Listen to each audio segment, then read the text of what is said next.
Avant d'entrer dans le vif du sujet, sachez que cette vidéo risque d'être polémique et qu'en aucun cas, Jana Télévision ne cherche à causer de troubles ou à attiser quelconque haine. Cette vidéo risque également d'être supprimée par YouTube. Dans le cas où c'est effectif, vous trouverez en description de la chaîne un lien pour pouvoir la télécharger et la partager au plus grand nombre. Pour ne pas la manquer, merci de vous abonner et d'activer la cloche des notifications. Le musulman est le frère du musulman. Il ne l'opprime pas, il ne l'abandonne pas et ne le méprise pas. Cette célèbre phrase prononcée par le meilleur des hommes bâtit l'un des principaux piliers de notre religion, la fraternité infaillible et inconditionnelle entre les musulmans. Si un musulman est touché par quelconque mal, alors il incombe à tous les musulmans en capacité de pouvoir l'aider de lui venir en aide. C'est une obligation. Aujourd'hui, nous allons parler d'un problème qui touche nos frères et sœurs au Yémen. Beaucoup d'entre nous ont entendu parler du conflit entre les rebelles Houthis et le gouvernement saoudien. Ce conflit avait pour but de créer une haine entre les musulmans, simplement en faisant en sorte d'attirer les regards sur ce que la coalition saoudienne faisait tout en cachant l'un des véritables assassins de la région, l'armée américaine. En effet, depuis des décennies, à l'aide de drones de combat, l'armée américaine assassine par dizaines des dissidents, des opposants politiques, souvent dans des circonstances assez graves. Le procédé est simple, des hommes et des machines postés à des milliers de kilomètres scrutent le ciel yéménite à l'aide de leurs drones, puis ouvrent le feu sur les potentielles cibles qu'ils ont retrouvées, n'hésitant pas, par la même occasion, à tuer leurs familles et leurs proches. Pour réussir à cibler les musulmans, les drones de l'armée américaine utilisent les données de géolocalisation de nos smartphones et c'est là que le protagoniste de notre vidéo entre en jeu, Muslim Pro. Muslim Pro est une application permettant de déterminer l'heure de prière partout sur le globe. Elle propose également d'autres petits services, mais initialement son objectif est simple, vous donner l'heure de prière. Et c'est là où se trouve le piège. Pour être tenu au courant de l'heure de la prière, vous devez d'activer votre géolocalisation qui, vous l'aurez compris, sera utilisée ensuite par les drones américains pour vous abattre. Enfin, si vous êtes yéménite, bien sûr. Des dizaines d'articles de presse d'enquête ont été faits sur ce scandale, au point où le gouvernement américain a répondu plusieurs fois, mais là n'est pas notre sujet, restons sur le pourquoi du comment. Le cas de Muslim Pro. Depuis sa large diffusion, l'application Muslim Pro est souvent au cœur de multiples polémiques ou débats. Quoi qu'il en soit ici, nous nous focaliserons sur le dernier événement en date que l'on pourrait qualifier du scandale Muslim Pro Gate. C'est le média Vice qui a suscité bon nombre de réactions en publiant leur article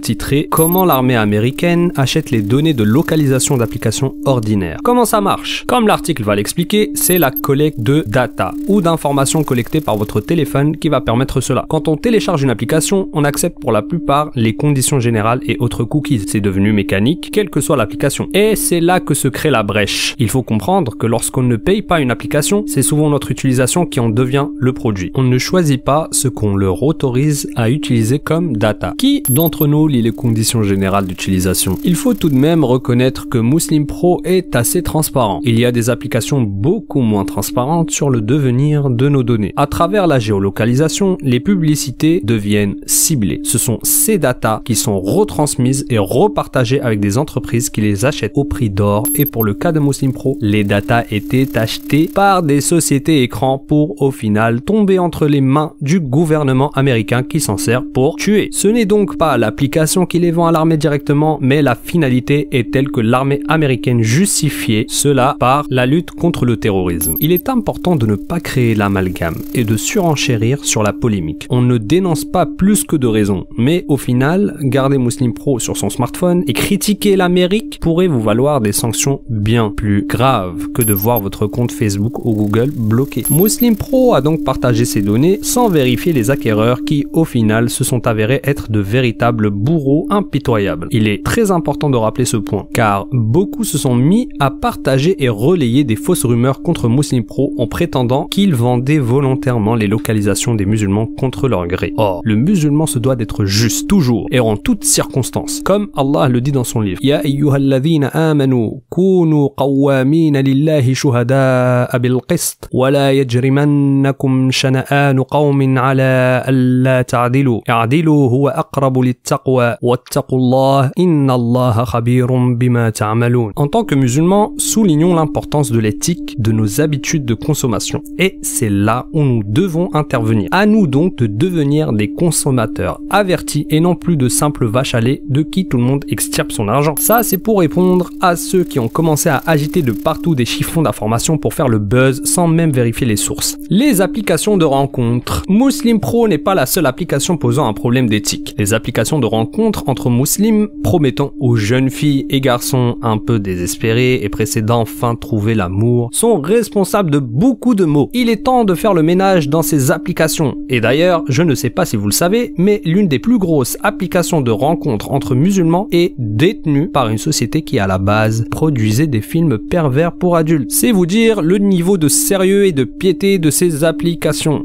Et ça nous amène à nous questionner sur la légitimité de nos présences sur ces applications folkloriques. Ne sommes-nous pas capables entre musulmans de nous aider à constituer des structures solides, sérieuses et fiables? Ce sujet des applications de rencontres islamiques est les fléaux des soi-disant rencontres pour mariage sur les réseaux sociaux. Peut-être le sujet d'une vidéo à part qui nécessiterait son enquête à elle seule. Pour ce faire, nous avons besoin de votre aide pour y arriver. Si la vidéo atteint 10 000 pouces bleus, on se penchera sur le sujet et on est prêt à réaliser une vidéo d'un même niveau, voire meilleur, Inch'Allah. À vous donc d'exploser la barre des likes, Inch'Allah, pour nous aider. Revenons à nos moutons, même si, dans notre cas, malheureusement, nous sommes les moutons. Avant même cette nouvelle polémique, Muslim Pro était noyé dans de nombreuses controverses en tout genre, en proposant par exemple des calendriers chiites aux musulmans sunnites, ou en calculant un peu hasardeusement les horaires. Rappelons que le créateur de l'application est un Français expatrié en Asie et qui n'est pas musulman. Son intention n'était donc pas d'apporter un produit pour rendre service aux musulmans, fi sabilillah, mais clairement de gagner de l'argent dessus en utilisant le potentiel de musulmans qui existe de 2 milliards de musulmans. Du coup, si les musulmans produisaient eux-mêmes leurs propres services et s'organiseraient mieux, on n'aurait, je pense, jamais eu de problème comme celui-là. C'est la même chose avec la viande halal. Il y a une très grande chance que la viande que vous avez dans votre assiette ait été produite par une société détenue par des non-musulmans, dont le but est simple. Vous soutirez votre argent le plus possible. En plus, si vous observez bien, Muslim Pro propose aux utilisateurs de payer pour accéder aux lectures du Coran. Le Coran, qui de base est disponible gratuitement. Eh bien, Muslim Pro vous le fait payer si vous souhaitez l'écouter en hors connexion. Nous devons donc payer quelque chose de gratuit et d'islamique à des non-musulmans. Quelle honte! Chez Jana TV, on a voulu enquêter plus en détail sur Muslim Pro, cette société initialement française qui a été rachetée plusieurs millions par des groupements d'investisseurs étrangers, et dans notre enquête, nous sommes tombés sur un témoignage d'un ancien salarié de leurs équipes. Nous vous laissons vous faire votre propre jugement.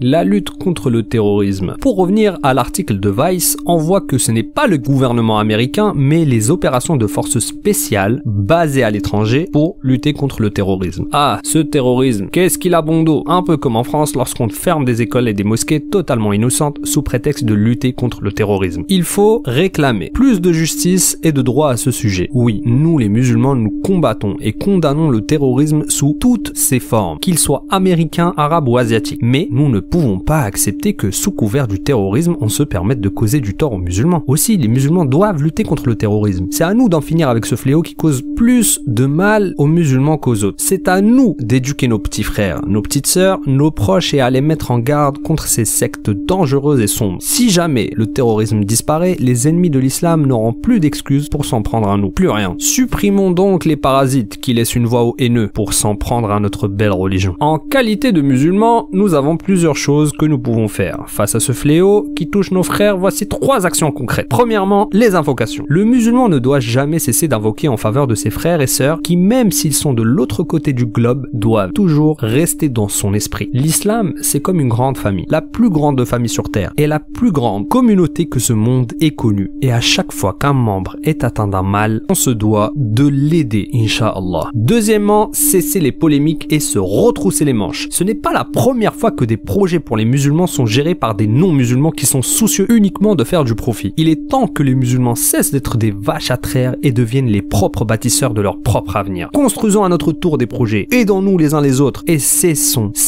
de nous envier, d'être jaloux. Dans le hadith que nous avions mentionné en début de vidéo, nous avons coupé une partie. Vous voulez la savoir? La voici. Méfiez-vous des soupçons, car le soupçon est la plus menteuse des paroles. Ne tentez pas de déceler les défauts des autres, ne vous espionnez pas, ne rivalisez pas entre vous. Ne vous enviez pas les uns les autres, ne nourrissez pas de haine entre vous et ne vous tournez pas le dos. Soyez des serviteurs d'Allah et des frères comme Allah vous l'a ordonné. Le messager d'Allah sallallahu alayhi wa sallam nous donne clairement la solution et la voie à suivre. En France, malheureusement, on a trop souvent été éduqués à suivre les défauts des uns et des autres. Nous avons été leurrés au point où les musulmans se combattent les uns les autres, au lieu de céder. Troisièmement, supprimer l'application. Chacun d'entre nous doit supprimer supprimer cette application. La supprimer, c'est toucher à leur portefeuille et inciter les multinationales à changer la donne. Aussi, on se doit de le faire dans le calme, sans inciter à la haine ou au meurtre. Si on relaie aux autres, c'est pour construire des réponses intelligentes, ciblées et constructives, et non pas des appels à la haine ou au soulèvement comme on l'entend souvent. On se doit également de changer nos manières de consommer, de prendre le temps de toujours lire, vérifier les conditions de vente, etc. Le musulman ne doit pas être un client naïf mais averti. Quand il achète ou qu'il consomme, c'est avec son cœur et sa raison et non pas uniquement avec sa passion. D'ailleurs, en parlant de CD, pour finir cette vidéo, on vous conseille une application sérieuse, détenue par des musulmans qui se battent pour apporter aux musulmans des solutions concrètes. Ainsi, on vous demande à tous de supprimer cette application Muslim Pro et de passer par une application comme Bilal Muezzin, qui est détenue et gérée par des frères de confiance. Actuellement, l'application est à plus de 150 millions de téléchargements sur Apple Store et Android, inversant la vapeur en leur faisant diminuer la moitié de leurs abonnés en partageant un maximum la vidéo. De notre côté, on va traduire en sous-titrage la vidéo dans plusieurs langues afin de toucher un maximum de pays. N'hésitez donc pas à partager la vidéo même à vos familles et à vos proches dans les autres pays du monde. Wassalamu alaikum wa rahmatullahi wa barakatuh.